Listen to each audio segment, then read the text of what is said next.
Kıymetli dostlar, selamlar. Uzun bir aradan sonra yeni bir videoya hoş geldiniz. Bugün Future Fight hakkında güzel bir kapsamlı rehber hazırladım. Hadi videoya geçelim.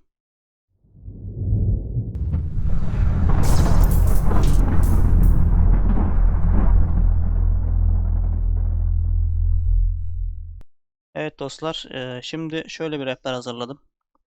E, Yeni oyuna başlayanlar ajan büyüme eğitimi diye bir kısım getirdiler. Eskiden bu yoktu. Hem bununla ilgili bilgi vereceğim, hem birkaç karakter önerisinde bulunacağım.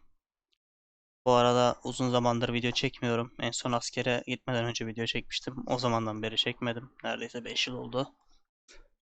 YouTube'a bir tam dönüş yapasım var. Umarım devamlı video çekebilirim. Şimdi rehbere geçelim yavaştan arkadaşlar. Bu öylesine açılmış bir char. Burada işte daha rahat gösterebileceğimi düşündüğüm için böyle bir char'a girdim. Şöyle bu ajan büyüme eğitimine bir gelelim arkadaşlar önce. Burada size 14 günlük bir görev serisi veriyor arkadaşlar. Normalde tek tek açılıyor bunlar da. Ben hesap eski olduğu için hepsi açıldı tek seferde. Şöyle burada görev başına size birer yıldız yıldız puanlar veriyor. Bunlar da şu üstteki şeyleri biriktirdikçe buradaki ödülleri alıyorsunuz. Bir de her görevde işte burada her birinin ayrı ayrı ödülü var arkadaşlar. Şimdi burada önemli olan ödüller arkadaşlar şu ikinci gündeki şu kart veriyor size. Burada 5 tane Doktor Strange kartı veriyor. Set kartı. Bu kartlar her biri 1,5 delme, yani toplamda 5 kart takıyoruz. 7,5 delme veriyor size. Burada örnek veriyorum. 3 tane takmışım ben buraya. Normalde burada başka kart takılıydı. Bu kartlar premium kartlar oyundaki en iyi kartlar, ama sizin elinize geçse bile bu kartlardan delme alamadığınız sürece sadece Doktor Strange kartlarını takmanız gerekmekte. Delme oyundaki en önemli etki. Bu delme, şöyle düşünün, rakibin zırhını deliyormuş gibi düşünün. Misal veriyorum. Bu maksimum 25 olabiliyor ve çok fazla hasar artışını da sağlıyor yani. Örnek veriyorum, 100 tümsel saldırın olsun, senin burada delmen olmadığı zaman hasar çıkartamıyorsun. Şimdi e, kartlara değmişken kartları tamamen anlatayım. Burada premium kartlar var arkadaşlar. Premium kartlar en fazla %5 delme veriyorlar. Şu şekilde örnek olarak bir tane kartı yapacağım eğer puan yetiyorsa. Şöyle rastgele kartları seçtim. Şöyle yapayım. Bunu üret dedim. Bu şekilde bir yıldız üretiliyor. Toplam 6 yıldız. Yeşil renk geldi. Bizim amacımız mavi renk getirmek. Mavi renk delme rengidir arkadaşlar. Şimdi şurada nerede gösterebilirim bunu? Burada göstermiyor, bir saniye. Ben onu bu hesapta gösteremeyeceğim. Delme hepsini yapmadan gözükmüyor muhtemelen.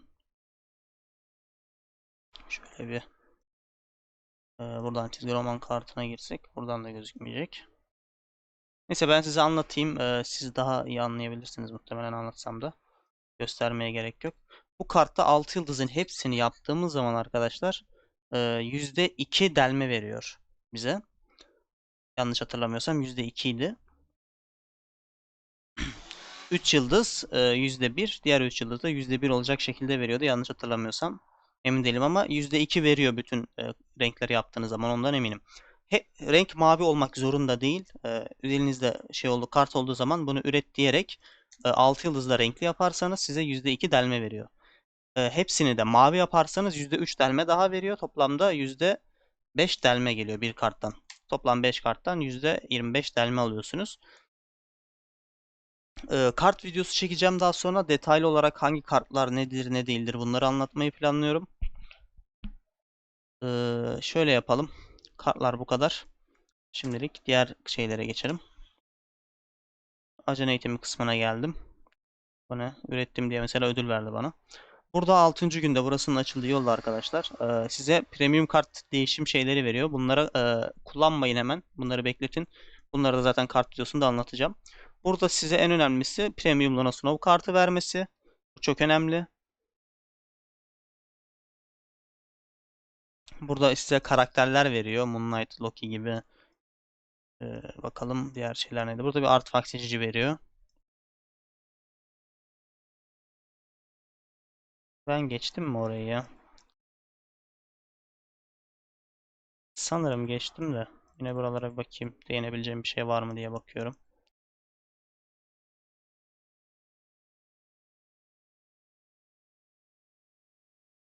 Öfkesi tipi veriyor arkadaşlar burada size.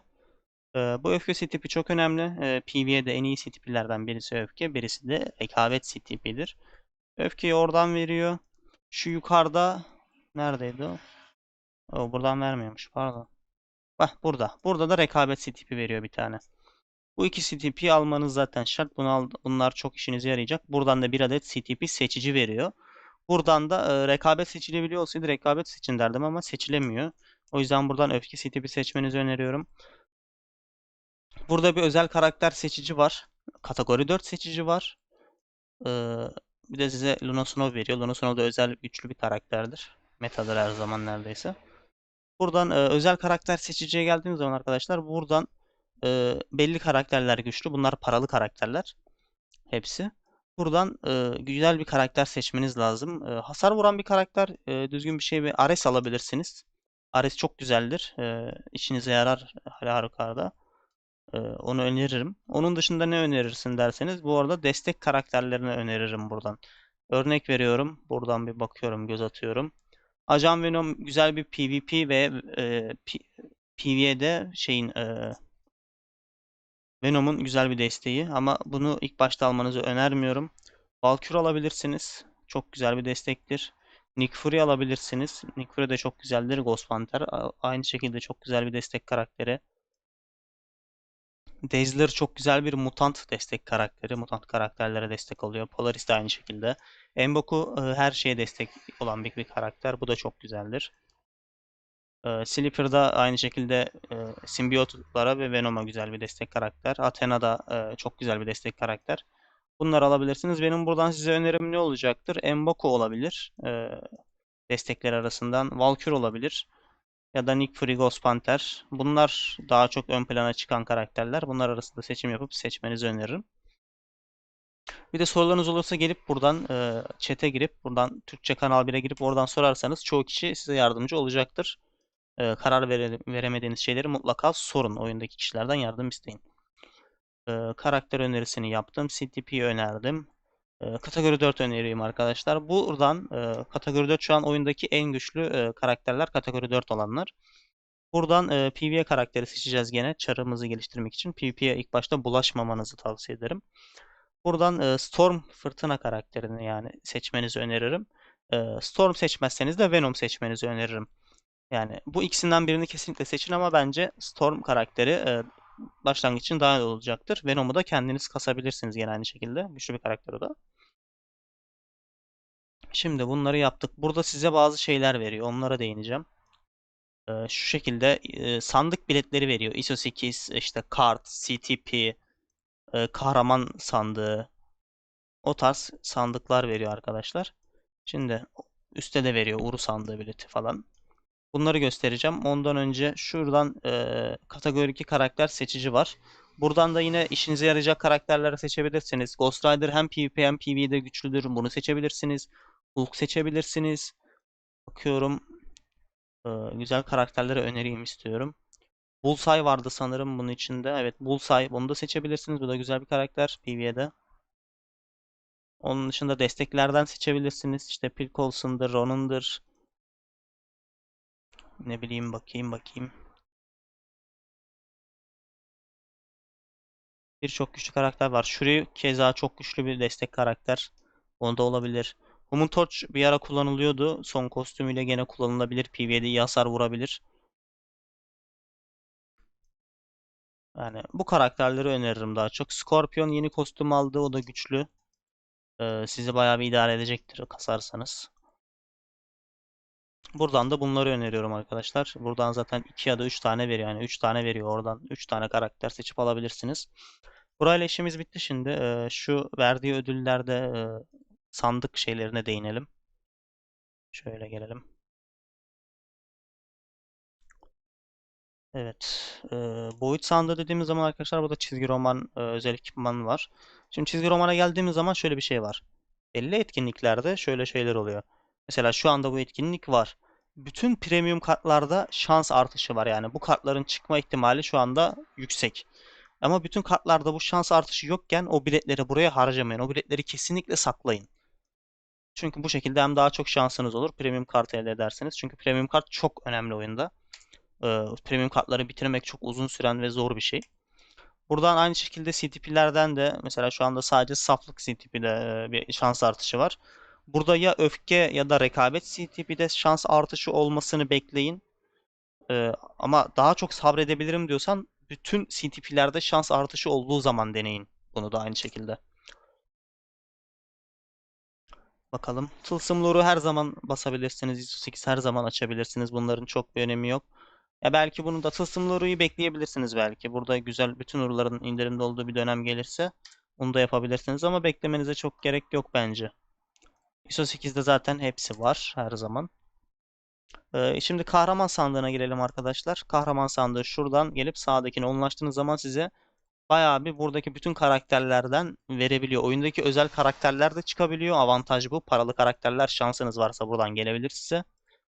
Bu çok avantajlı bir şey. Bunu da her zaman açabilirsiniz. Herhangi bir etkinlik beklemenize gerek yok. Karakter bulma kısmına da geldiğiniz zaman buradaki gold'lu karakterlerin hepsini açın arkadaşlar. Ondan sonra burada özel karakterlerin bir kısmı parayla satılıyor. Adam Warlock, Shallabal mesela bu iki karakteri Black Friday gibi etkinliklerde alırsanız burada indirime geliyor. Daha ucuz alabilirsiniz. Keza hepsi indirime giriyor da bunlar pahalı olduğu için özellikle bunları söylüyorum. Silver Surfer'ı buradan almayın kesinlikle. Silver Surfer'ı da devasa baş akınından alabiliyorsunuz. Onu da gösterebiliyorsam göstereyim. Burada açıksa. Evet. Galactus kısmını keserseniz günlük olarak 2 tane biyometrik veriyor. 10 biyometriye açılıyordu. Ama bu özel karakterler 20 olabiliyordu galiba. Hatırlamıyorum tam olarak. Evet, muhtemelen 20. Bende 18 tane olduğuna göre 20 taneye açılıyor. Yani bunu 10 gün boyunca keserseniz Silver Surfer açabilirsiniz. Dormammu'da da aynı şekilde Dormammu'yu 10 kere kestiğiniz zaman açabilirsiniz. Buraya girmişken burayla ilgili bilgi vereyim arkadaşlar. Galactus ve Dormammu Master Mode'da veriyormuş. Master Mode çok kolaydır. Galactus da ortalama düzeydir ama Dormammu çok zordur. Zorluğuna göre her girişinizde size bir Falcon ruhu veriyor. Bu karakterlerinizi kategori 4 yapmanızı sağlıyor. Bunu günlük 150 tane alabiliyorsunuz. 165 alabiliyorsunuz. Mesela bir gün kestiğiniz zaman bir dahaki gün 165 taneye çıkıyor bunun sınırı. Ve her gün keserseniz bu 165'te kalıyor. Ama bir gün kesmezseniz sınır 150'ye geri düşüyor. Bundan her gün keserek 165 tane Falcon almanız gerekiyor. Bunlar biriktirin oyuna başladığınız andan itibaren. Bunu siz kesemezsiniz ama burada lobiye girdiğiniz zaman 3 kişi oynanıyor. 3 kişi diğer 2 insan sizin yanınıza gelen rastgele insanlar. Bunlar size yardım eder ve kesebilirsiniz, ödül alırsınız. Fazla bir hasar vurmanıza gerek yok. Ödül şans sayı olarak veriyor sayısını. Bir de şöyle göstereyim. Gireyim. Daha çok ödül almanızın bir yolu arkadaşlar. Güçlendirme puanınız var. Buradan şunu her zaman maksimumu açıyorum. Girdiğim anda maksimum uyguluyor. 5x ödül veriyor bana her girdiğimde. Örnek veriyorum, ben 50 tane alacaksam 5x'ten daha fazla alıyorum. Yani 150'yi direkt tek seferde alıyorum gibi düşünebilirsiniz. Ondan sonra şöyle bir boyut görevine girelim arkadaşlar. Boyut görevini buradaki seviyesi var bunun. Bunun seviyesi sizin zorluk seviyesi sizin hesap seviyenize göre belirleniyor. Mesela bende şu anda maksimum 8 açık bu hesapta. Mesela ama maksimum 15 seviye. Siz burada seviye atladıkça bunun her zaman en fazla kaç kesebiliyorsanız onu kesin. Yoksa daha fazla kesmeniz gerekiyor bu saatteki ödül almak için. Şu anda mesela ben 8 kesebiliyorum ama örnek olarak 7'yi göstereceğim. Gelip bunu bir kere elinizle kesmeniz gerekiyor. Elinizle kendiniz oynayarak kestikten sonra şu şekilde aşağıda hızlı geçiş diye bir kısım var. Buna bastığınız zaman maksimum dediğiniz zaman 40 defa yapar bunu. Direkt tak tak tak hepsini hemen kesip geçebiliyorsunuz. Kendiniz oynamanıza gerek yok yani 40 defa zaman kaybı.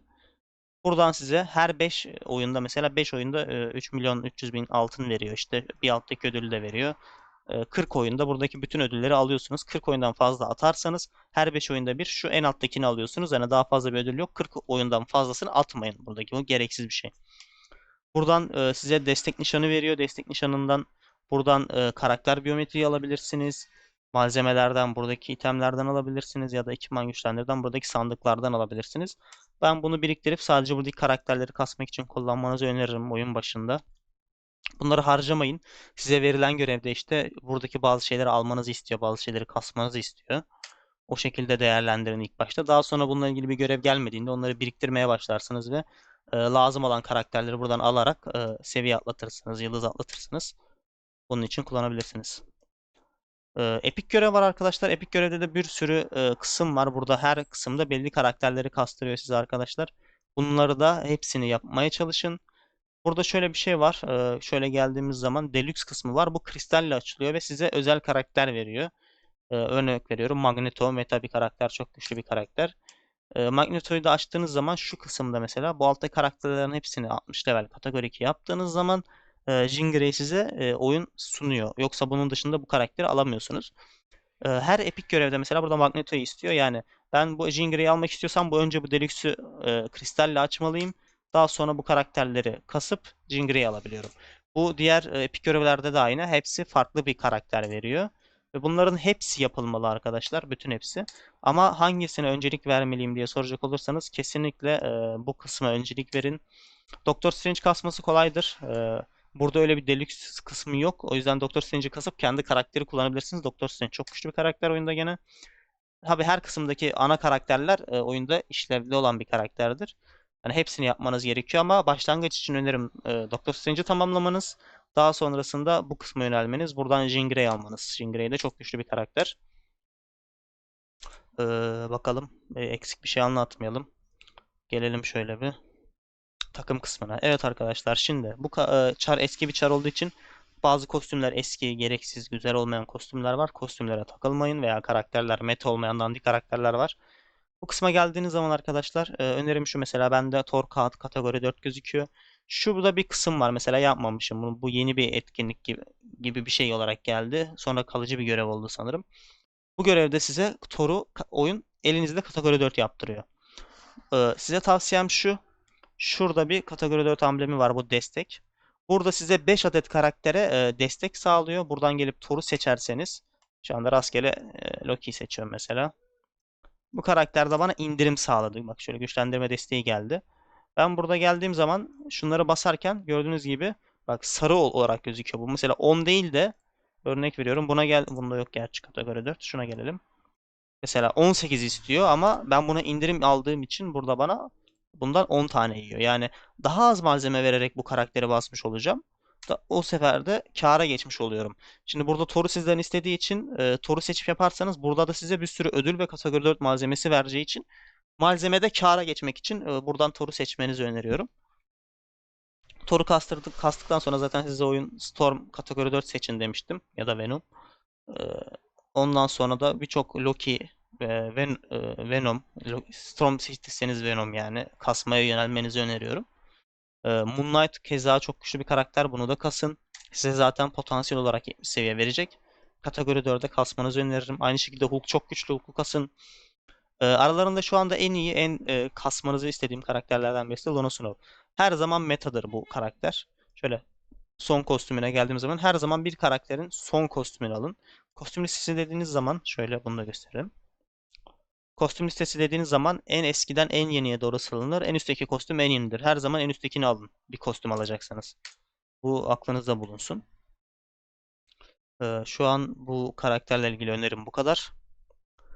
Atlamak istemediğim bir konu atlamak istemiyorum. Her şeyde yardımcı olmaya çalışıyorum.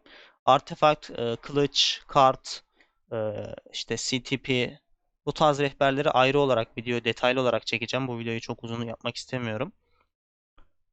İttifak konusuna gelince arkadaşlar, bu benim kendi ittifakım. Şu anda bu ittifakı kapattık. Daha güçlü bir ittifak oluşturduk.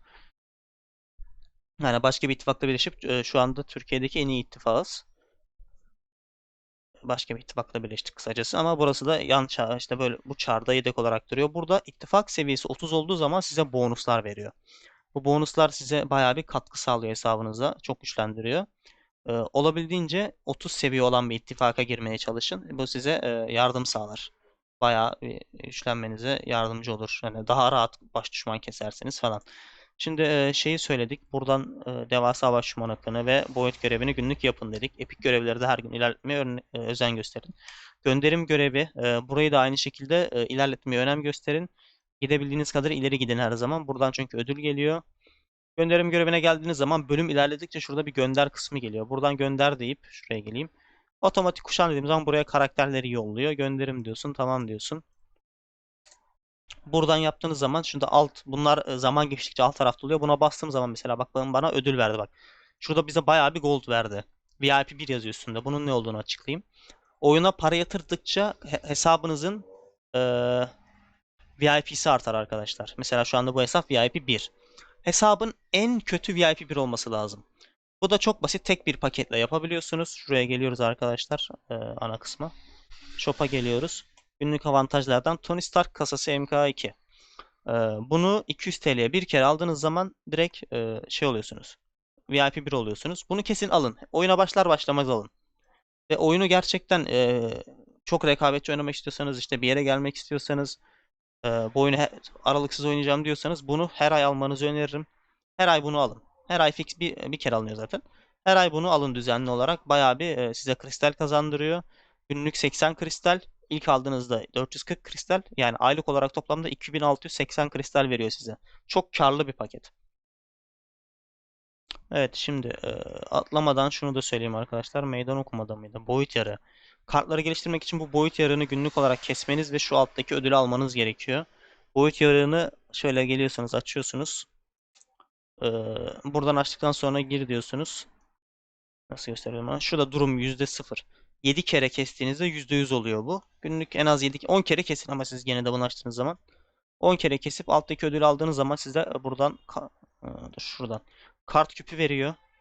Bunu günde bir kere açabiliyorsunuz ama başkası açtığı zaman başkasının boyut yarığına da girebiliyorsunuz. Yani bir kere kendiniz açın, bir kere başkasının boyut yarığına girin ve şu iki ödülü buradan kesinlikle almayı ihmal etmeyin. Günlük olarak 5 kere baş düşman kesin. Burada da aynı şekilde kategori 4 malzemesi veriyor. Oyun başında şunları keseceksiniz. Buradan Thanos falan kestirecek size görev olarak zaten. Ama ilerleyen kısımlarda buradan Null'dur, Mephisto'dur ve diğerlerini kesmeye başlayacaksınız. Mephisto demişken e, buradan Mephisto karakterini kestikten sonra 10 kere sanırım Mephisto karakterini açabilirsiniz. Şu an oyundaki en güçlü PvE karakterlerinden birisi Mephisto. Buradan kesinlikle Mephisto'yu açın. Bunu kesinlikle unutmayın. Mephisto'yu açın. Mephisto'ya kostüm alın ve bu karakteri güçlendirin. Bu karakteri kasması çok zor e, oyun başlangıcında. Ama yani kasılmayacak bir karakter değil. Kesinlikle kasın. Ve şu rekabet CTP'yi de bu karaktere takabilirsiniz. Şöyle yapalım. Ee, Bir öneri daha da bulunayım. Ajan büyüme eğitiminde burada bir yerde artifakt seçici veriyordu.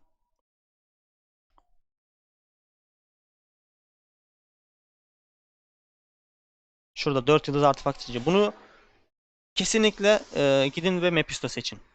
Yani Mephisto'yu açmasanız bile bunu Mephisto seçin ve saklayın. Mephisto'ya takın daha sonra.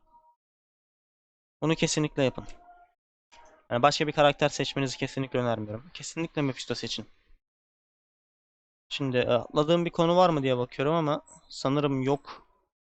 Evet dostlar, bu kısmı videoya sonradan ekliyorum. Şöyle bir videoda bir çözünürlük farkı olabilir. Ben bunu buradan yükseğe alsam bile bilgisayardan oynadığım için ve ekran çok büyük olduğu için çözünürlük biraz kötü görünebilir. Umarım öyle olmaz. Şimdi videoda eksik bir kısım var, onu göstereceğim. Orada meydan okumada efsanevi savaşa geliyoruz. Burada size belli hikayeli görevlerden ödüller veriyor. Örnek veriyorum, buraya geldiğim zaman işte burada şunları yaptığınız zaman işte şunu veyahut da şunlara sahip olduğunuz zaman gibi size şeyler söylüyor ve buradan size ödüller veriyor. Burada önemli kısım Thor Ragnarok kısmı sizin için oyun başlangıcında. Burada en altta Hela'nın kostümüne sahip olursanız ve bu kostümü epik yaparsanız size enerji CTP veriyor. Normalde kostümler kristallidir ama eski bazı kostümler gold ile satılıyor. Gold'la çok rahat alabileceğiniz kostümlerden birisi bu ve buradan bedava enerji CTP alabilirsiniz.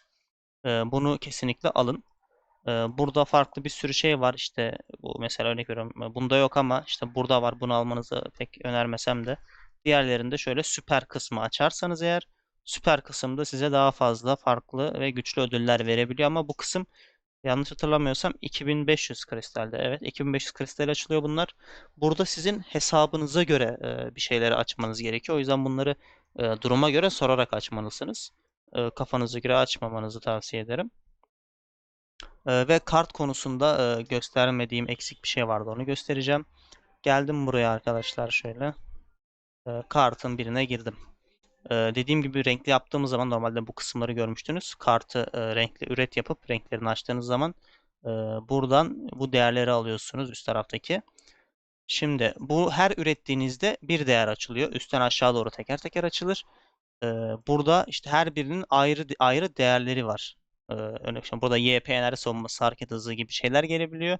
Burada en iyi şeylerin getirmeye çalışacaksınız. Bunları rastgele gelecek ama daha sonra değiştirebiliyorsunuz. Tabii değiştirdiğiniz zaman bile şansa geliyor. Hem renk hem buradaki değer. Onların ikisini bir tutturmak zorundasınız. Şimdi dediğim gibi bu 6 yıldızı hangi renk olduğu fark etmeksizin renkli yaparsanız 2 delme, 3 yıldızı mavi yaparsanız bir delme, 6 yıldızı mavi yaparsanız 3 delme. Yani toplamda her türlü bir 5 delme yapıyorsunuz. Hepsini mavi yaparsanız. Eğer 3 tane yaparsanız da 3 delme alıyorsunuz toplamda. Ama oyun sonunda tabii ki de 25 delmeye sahip olmanız gerekiyor. O yüzden 6'sını da mavi yapmanız lazım ama şuna dikkat edin. Siz bunu mavi yapmaya çalışırken bu değerleri de düzgün denk getirmeye çalışın. Örnek veriyorum 4 tane mavi geldi. Bunları kitleyerek de yapabiliyorsunuz. Şöyle göstereyim. Normalde bunu detaylı rehberde anlatacağım ama yine burada göstermiş olayım. Orada daha detaylı anlatırım. Özellik değiştir. Buradan üretim özelliğini değiştir deyip buradan bir kart seçerseniz şuradan özellik seçtiğiniz zaman mesela örnek veriyorum ben bunların gitmesini istemiyorum. Hem mavi hem değerleri iyi. Bunları kilitlerseniz kristalle kilitleniyor bu arada. Değerleri değişir bunlar kalır. Yani sadece renk kitleme veyahut da sadece özellik kitleme diye hiçbir şey yok. Haberiniz olsun. Evet. Eksi kısım bu kadardı. Videoya devam edelim. Evet. Bir şey hatırladım şimdi. Diğer zombi istilası gibi modlara değinmiyorum. Buradan aynı şekilde haftalık olarak yapıp görev aldığınız modlar var. Hepsini zaten inceleyip yapabilirsiniz. İttifak Savaşı'nı her gün yenileniyor. Bunu her gün yapın. Şu üçü de aynı şekilde her gün yeniliyor. Bunları da her gün yapın. Ödül almak için. Gölge Diyar haftalık olarak yenilenen bir yer. Sol tarafı her hafta en az 35 kat yapın. Gerçi yeni başlayan biri bunu yapamaz ama aklınızda bulundurun. Bunu 35'e kata gelebilecek kadar güçlendiğiniz zaman her hafta 35 kat temizleyin. Buradan ödül alın. Şurada meydan okuma modu var. Bu çok zor. Bunu yapamazsınız muhtemelen. O yüzden buraya değinmiyorum.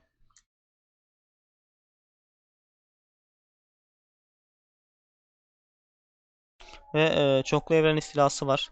Buradan da aynı şey yapabiliyorsunuz. Şöyle geldiğim zaman buradaki başlığı kestiğiniz zaman size amblemler veriyor her zaman son seviye kesin.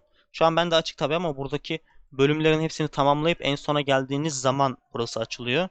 Bunu her gün keserek buradan amblem elde edebiliyorsunuz. Bu amblemler de size bayağı bir katkı sağlıyor. Bu gizli kısımda da aynı şekilde amblemler veriyor. Bunu 5 kere burayı 5 kere burayı kesiyorsunuz. Burayı kristal ya da parayla açabilirsiniz. Burayı kesinlikle açmanızı öneririm. Burayı da açın. İlk tamamlama ödülleri de şu şekilde. Burada. Eğer kristalle açarsanız en sonda size bir seçici veriyordu sanırım. İnelim hızlıca. Evet şurada bir bir seçici veriyor size. Aynı şekilde buradan kristalle bunu açarsanız veya para verip açarsanız buradan da bir CTP elde edeceksiniz. Bir de karakter. Ve buradan daha fazla amblem kasmış olacaksınız. Amblem için de ayrı bir rehber çekerim detaylı olarak. Veyahut da başka bir videoda sığdırırım. Kısa sürecek bir videonun içine. Şu anda başka bir şey kalmadı sanırım. Yeni başlayanlara önerilecek herhangi bir şey yok. Böyle detaylı bir karakter işte rehberi gibi şeyler yapabilirim. İşte bir belli bir video isteğiniz veyahut da işte öneriniz varsa çekmemi istediğiniz yorumlara yazabilirsiniz. Onlara da çekmeye özen gösteririm. Evet dostlar bu video bu kadar olsun. Bir dahaki videolarda görüşmek üzere. Kendinize iyi bakın. Hoşça kalın.